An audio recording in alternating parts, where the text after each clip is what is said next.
Good afternoon. It's time for the Q&A. It's been long awaited, I know. Apologies for the delay on it. All sorts been going on. Camera problems, microphone problems, laptop issues as well. It comes in threes, they say, don't it? So yeah, time to finally do the Q&A. Not that you're that bothered, but I've said I'll do it, so I'm doing it. Let's get going. Christ, I nearly said let's get stuck in then. Proper Crossfield fanboy moment that would have been. Jesus Christ.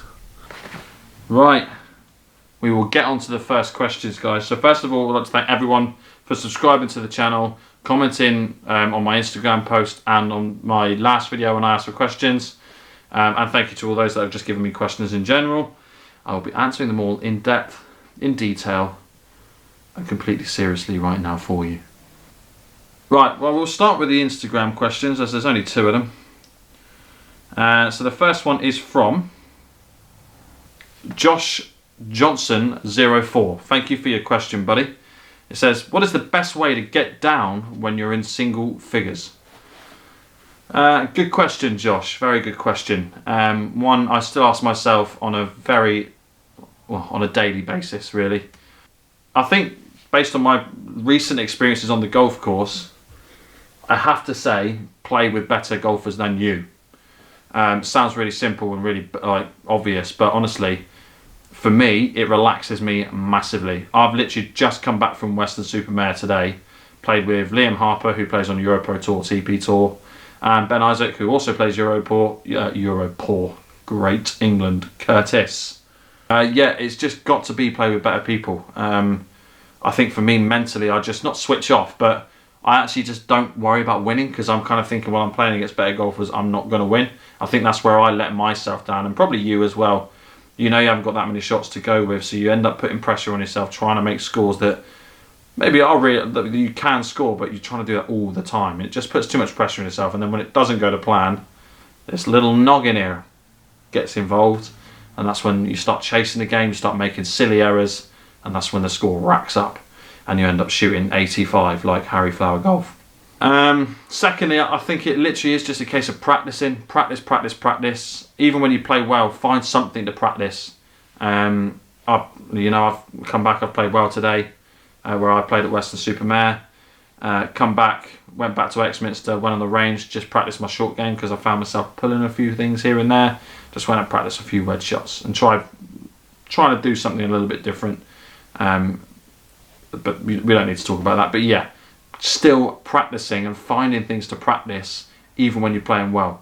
That's the key, is to stay grounded in a way. Even when you play well, find little things. That's the difference I've noticed when speaking to these professional golfers, is that even when they're playing well, in my eyes, they're still like, no, I've done this, I've done that today, I need to work on that.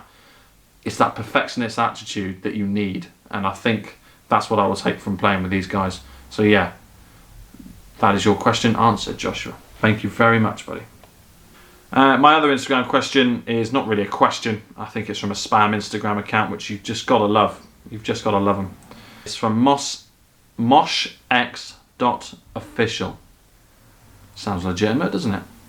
And it simply says, this picture is great. Thank you very much. It was Staden Heights. It's a lovely golf course around here. Right, so on to the YouTube questions. Been a few of you, so again, thank you very much. I have liked all of them on YouTube already, but let's get going. From Isaac Steele, the first one. So thank you very much, Isaac, for your question and statement, because you've commented twice here. It says, been waiting for you to return, buddy. Thank you very much. I've been a lazy arse recently, which is why I've not been down, but I'm here and I'm back and I'm on your screens. His question is, do I remember the moment, or sorry, Curtis, do you remember the moment that you suddenly realised you wanted to do the PGA / was possibly good enough? First of all, I never actually think I'm good enough. I'm not negative, well, you'd have seen me on James Wiltshire's vlog. That was possibly the most negative course vlog I've ever been involved in. But I try not to big myself up too much. I'm not humble, that's such a cheesy word, but you know, I don't big myself up too much. Obviously, I love it when I play well. But I always tell myself that I'm not good enough, just so I can keep practicing and practicing and practicing.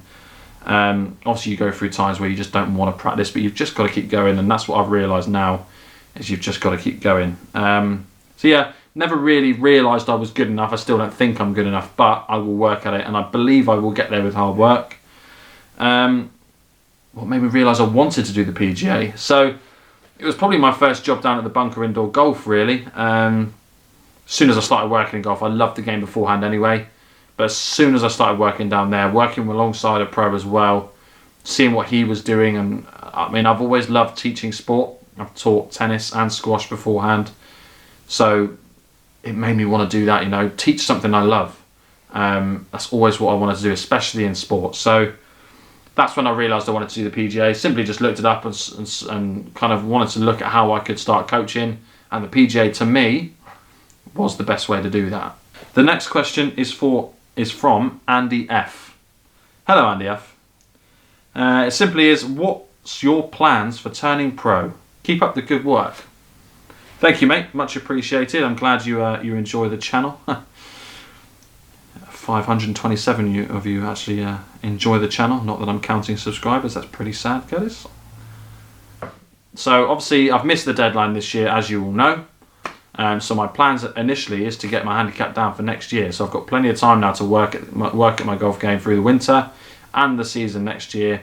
Get my handicap down to as low as it possibly can go before turning pro. Then obviously start my PGA course, which is 3 years. Start doing bits of teaching, fittings, club repairs, all sorts you do in these courses. I don't know if any of you know what's actually involved.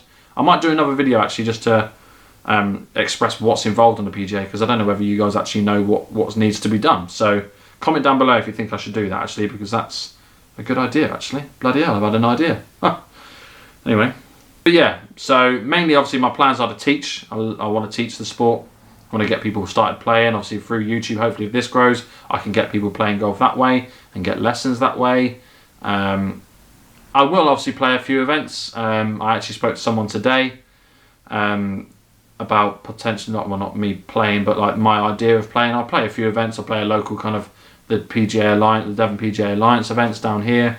Might play the odd event here and there, depending on how confident I am and what I want to do. So yeah, those are my plans. The next one is from a guy called Brian Rizza. That's a cool name. I love that. Thank you, Brian, for your question. It says, dude, life throws us curveballs all the time, so stick with it. I'll try, mate. I'll try. From what I've seen, you just need to tidy up your short game to get down to 3. Do you plan to hit the gym and have James train you? First of all, you are right. Short game has tidied up recently. Obviously, you wouldn't have seen that because I've not done a course log in a while. But short game is saving my ass at the minute. So you are right, because it's actually making me score a lot better. Do I plan to train? Well, I don't really need to. My body is just an absolute temple. Look. Look. Look. Look. Ready? Can you not see that muscle pumping? I'm offended. You don't think I train. I work hard for this. No, in all seriousness, it's not something I'm looking to do anytime soon. I'm back playing a lot of squash and things like that, which is getting my fitness back up to where I want it to be. I've put on a bit of weight in the last year or so, so I want to lose a bit of weight, which will probably help me in the long run play golf. It'll enable me to move more. So yeah, I do plan to lose weight. I don't necessarily plan to go to the gym to train though. I'm just not that committed to training like that. It bores me in the gym, to be totally honest. I'd much rather be out playing squash or doing something to keep me going that keeps me entertained as well as getting me fit. So the gym necessarily isn't for me, but I'm sure James would love to have me in the gym. Sounds really weird, doesn't it? Right, next question is from a giveaway winner, believe it or not, Ted Bennett. Nice to hear from you again, buddy. Hope your prizes, I can't remember what you won now, but I hope they're still doing alright and you've not lost them all. And it says, you've played golf with Harry Flower and James Wiltshire. Well observed. Who has got the best chance of making it as a pro and getting on the mini tour? No sitting on the fence, Curtis. Looking forward to more content. Keep positive. First of all, thank you very much. I'm looking forward to more content as well. I'm looking forward to creating it for you guys, and I'm being as positive as I can right now. The question, who's going to make it on tour better? Who's more likely to make it on tour? Flower or James? Flower or James? Well, first of all, they're already tour pros. I think it's pretty obvious they're tour pros when you look at their quality of their videos and the quality of their golf. They're well-established tour pros. You only have to look at their results and it speaks for themselves. They're playing good golf. It's just really, really tough out there. No, so I can't answer that question. I really can't. They're both lovely boys. Lovely boys. I can't answer that. I'm going to sit on the fence. I'm sorry, Ted. But I'm going now. I can't answer that question. I can't. James, Wiltshire, golf. Next question is from a junior member where I work at Exminster Golf Club. Golf Centre. I'm going to get lynched for that. Terrible. But yeah, it's from a junior member. He's called Oliver Hutchins. First of all, hello Oliver. You've been waiting a lifetime for this video, but it's here. And your question is about to be answered, young man. I just want to say this lad is just unbelievable. He's been playing like a year, maybe not even a year. He played his first competitions off the white tees at Exminster the other week. Shot 14 points, which is the most I believe he's ever scored around the golf course, off the whites, and also made a 2 and put it to like 2 foot, nearly a hole in one. That is incredible. The kid is like not even 13, I think. I don't know how old he is, I can't remember now, but it's incredible for someone that's been playing for that long, or for not that long. Nearly makes a hole in one on 2, which is like 160 yard par 3. So fair play to you, mate. Well done to you. Keep the good work going. Your question, mate, is how do you become a more consistent putter, as it's something I do struggle with? Good question. Thank you for that putting question there, Oliver. You've obviously chosen the right person to answer the question. And I don't know if you've seen all of my vlogs, people, but I am quite the putter now, my friends. It's my speciality, I believe. The previous videos speak for themselves.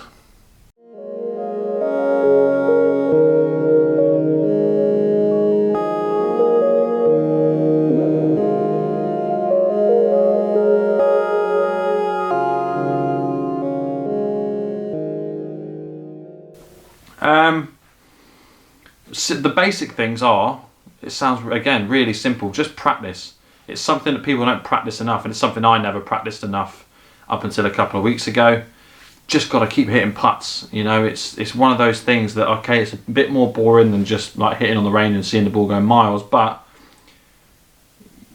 you use your putter more than any other club on the golf course, so you need to practice it. You need to. That's the first tip I would say, Oliver. The second one is generally get a routine going. Get the same routine going, because then you're confident when you step over the putt. You're feeling confident, you're comfortable because you know what you're going through, you know the routine, and then you feel ready for the putt. That's what a lot of people don't do as an amateur, is they rush it, including myself. We seem to rush putts. And the more I've played with professional golfers recently, the more I realise how much time they actually take over putts. It's incredible. So yeah, take your time, get yourself into routine. Couple of practice swings. What I will say is take a couple of practice swings whilst looking at the hole. That's something I do now, and I find then judging weights of putt is becoming a lot easier, because I can just... It's like when you're throwing a ball, you don't look at your hand when you're going to throw a ball. You look at the target, and then your brain processes how hard you need to throw it. The concept's the same with putting. So just look at the hole, couple of practice swings, and just getting the feel of how hard you need to hit that golf ball, then step up and play the putt. Those are the things I would say you probably could do with doing if you want to become better at putting. I've got another question. It's from another member at Exminster Golf Centre, funny enough, so thank you very much for your question. It's from Gary Down. Hello Gary, nice to... No, I don't see you, but nice to see you. It simply says, can I book a tee time for next Friday? Oh my God.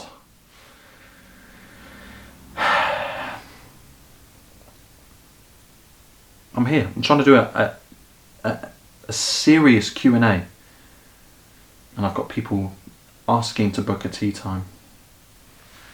It's unbelievable. Can't do anything seriously anymore.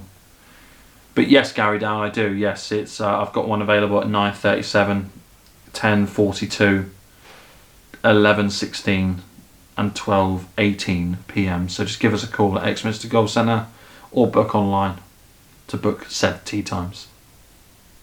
Haha, next question. This is good. This is going to be good. It's from Harry Flower and Golf. Harry Flower, ladies and gentlemen. He has got a question for me. And it simply is this. Guess how many fairways I hit on an average per round? Jesus Christ. First of all, I'll answer this question in a minute. I want you guys to comment down below how many fairways you think Flower hits on average per round, an 18-hole round. Now remember the vlogs that we've had at Stover and Dainton, just bear those in mind. He is playing a bit better now, mind you. Not a lot, but a bit better. But yeah, comment down below how many fairways you think Flower's hit on average per round. This could be interesting. Flower, if you're watching, I wouldn't read the comments too much. Flower, how many fairways would you hit? I don't know, like 7. And I reckon 7. 7 fairways. That's me being nice. 7 fairways. Haha, it's from my housemate. Kenny, you have a question for me. He would ask me in person. I believe he's currently occupied with a certain female that he's loved up with at the minute. So obviously he's not going to be here with me, is he? Because you know, I'm on my own, and Kenny is happily in love. It's cute. I like it. Curtis, what is the best course you have played in Devon in terms of value? Now, that's an interesting question, actually. Very interesting question. I don't think I've been asked that before. Very interesting. Depends how you determine value, really. If you're looking at value for money, in terms of just green fee costs, there's quite a few around, really. Like Dainton's quite a good one for the cost of the green fee. Dainton through the summer especially is always very good, you know, for what you pay. It's like 20, 25 quid a green fee. And with how the course is through the summer, I think that's brilliant, 25 quid, really. You do well around here to get courses under 30 quid. So I would say Dainton in terms of value for tee time, or for green fee, sorry, Dainton has to be up there. The other way to look at value is what you kind of get as a whole from the golf course or from the club. So it might be a little bit more, but you might get a lot more back, if that makes sense. So you pay a bit more, but you get a lot more back. So it's tough. I would say Dartmouth. Somewhere like Dartmouth, a fantastic, if not one of the best championship courses around here, around in the Devon area. It's not that expensive, really. I don't know how much it is, but it isn't that expensive. The course is fantastic. It's always in good nick, the golf course, always. And the facilities off the golf course are good as well. You've got your driving range, shed loads of buggies, and just the way that you get treated at Dartmouth is fantastic as well. So if you look at value another way, I would say Dartmouth, because it's one of the best golf courses around here for very little money. It's good food, you know, when you go there, if you have food afterwards, it's good food. It's not expensive. So yeah, I'd say Dartmouth and Dainton in 2 different ways. Thank you for your question, Kenny. Much appreciated. Get back to your happy times whilst I sit here talking to a camera. Quality. Right, so that is it for my questions and my answers. So thank you very much for all your questions. I hope you like my answers. On to more pressing matters. Couple of things. Content is going to come thick and fast now. Got a couple of days off now, so hopefully the weather holds out so I can get out and do some filming on the golf course before the weather really turns sour, because it probably will very, very soon. What else do I need to tell you? Oh yes, it's not competition, but it is. I'll talk to you about my competition coming up. This is going to be good. So very simple. In the next few months, I will be organising a playing golf with subscribers vlog. So all you need to do, if you want to be a part of it, basically, it's a 4-ball including myself. So I need 3 subscribers, 3 lucky subscribers to hack it round a golf course with me. Oh, lucky you, eh? You have to put up with me for 4 hours. My God, I feel sorry for any of you that really do get lumbered with me, because well, you've seen my golf. Literally could go anywhere. All you need to do is comment down below where you would like to play, or the one place you would love to play golf. The one place, anywhere in the world, doesn't matter where it is, just comment down below where you would love to play golf the most. It can be even like Augusta or something stupid like that. You know, it doesn't have to be realistic, because, you know, only a few of a select few get to play at Augusta. You know, like me. You know, going to turn pro. I'm good enough. I'm good. I've beaten pros already. You know, Harry Flower Golf, beating him. Easy. James Wiltshire Golf, beating him. Easy. You know, I'll be on tour I will be on tour next year, and you will see me winning European Tour, PGA Tour events all year round. Race to Dubai, mine. FedEx Cup, mine. The Masters, I mean, I could be in the final group with Tiger. You never know. I'm capable. I am good enough. Obviously, I'm only joking. I'm never getting there, am I really? Let's be honest. I might get there. I might go there and watch one day, but I'm never playing, am I? Stay positive, Gertie. Stay positive. And then over the next couple of months, I will announce when I'm announcing the winner, or the winners, the 3 people that are going to be playing with me, and then we'll get a golf course sorted. It will be kind of, it doesn't have to be local to me, but it will be kind of, we'll try and find a middle area to where whoever these people, or whoever you are that play with me, we'll try and find a middle ground so we don't all have to travel too far. But all you have to do at the minute is comment down below. Comment down below your ideal or your dream place to play golf. Simple as that. So that's the video done. Again, apologies it's not a golf video, but the next one I guarantee you will be, whether it's on the range or whether it's me playing a golf course. We're yet to find out, weather depending. I hope I answered all your questions okay, and thank you to everyone that answered or asked me a question. My God, my English is so bad. And yeah, I will see you all very, very soon. Don't forget to subscribe and hit the like button and comment down below if you like the video. I'm trying to get to 1,000, as you all know already, so I'm on 530-ish now. I would love to get up to 1,000 by the end of this year, so please, please, please help me out. I will always reward you guys for subscribing, as you already know. So yeah, get subscribing, get sharing, and let's do this together. I'll see you all very, very soon for some more top-notch content. See you later.